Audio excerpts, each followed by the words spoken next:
आप सभी का एक बार फिर स्वागत है SPN9 के इस खास कार्यक्रम में और मैं हूं आपके साथ फरहान।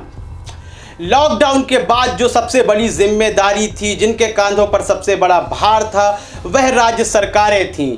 केंद्र सरकार ने अपना क्या योगदान दिया है वह शायद लॉकडाउन के बाद पता चलेगा, इस बीमारी के ख़त्म होने के बाद पता चलेगा।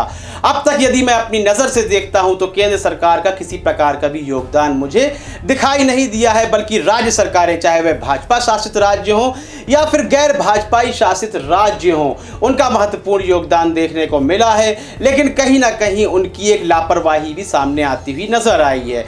यदि हम तबलीगी जमात को लेकर कहें तो दिल्ली सरकार की लापरवाही सामने आई, गृह मंत्रालय की लापरवाही सामने आई। वहीं महाराष्ट्र में तबलीगी जमात को इजाजत बिल्कुल नहीं मिली थी, जहां पर उद्धव ठाकरे ने एक सचेत रहे हुए उन्होंने एक जागरूकता भरा कदम उठाया और जमात को इजाज़त देने से मना कर दिया।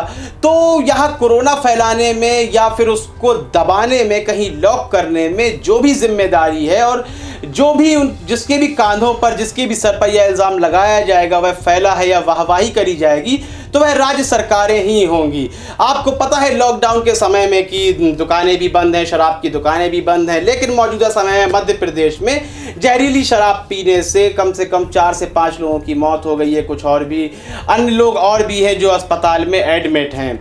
घटना है यह महाराष्ट्र के ग्राम पंचेड़ की और भड़वासा, 2 जगह की ये घटना है, जिसमें ऋतुराज सिंह, विक्की सिंह और जय सिंह नामक व्यक्ति की तो मौत ही हो चुकी है। एक अन्य व्यक्ति भी हैं, उनकी भी मौत हो चुकी है। जो जहरीली शराब होती है यह बनाई जाती है, गांव इलाकों में, क्षेत्रों में बनाई जाती है। लेकिन सबसे बड़ी बात यह है कि यह शराब मुहैया कैसे हो गई है। बताया जा रहा है उन्होंने यह शराब एक कुएं के पास बैठकर पी थी।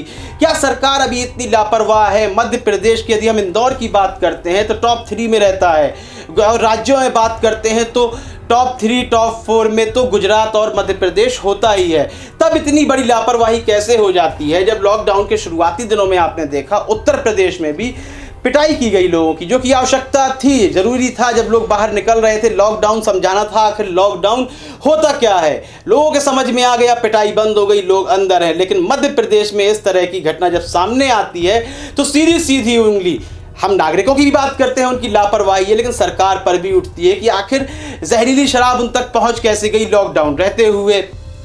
तो कहीं शराब बंद करने की बात की जाती है, कालाबाजारी बंद करने की बात की जाती है, और जो शासन व्यवस्था होती है, जैसे आप उत्तर प्रदेश में जब अखिलेश यादव की सरकार थी तो लगातार कहा जाता था गुंडा राज है, गुंडा सरकार है, कालाबाजारियों की सरकार है।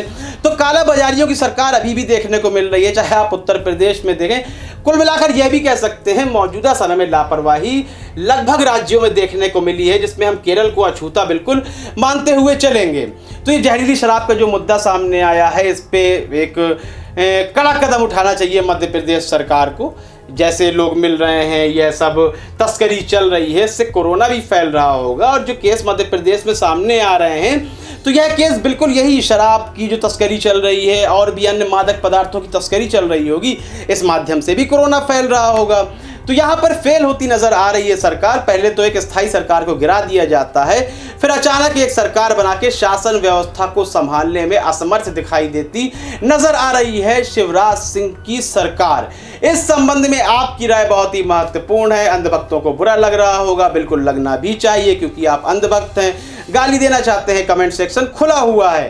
कार्यक्रम को लाइक जरूर करें, शेयर करें और चैनल को सब्सक्राइब अवश्य कर दें। तब तक के लिए इजाजत दीजिए, धन्यवाद।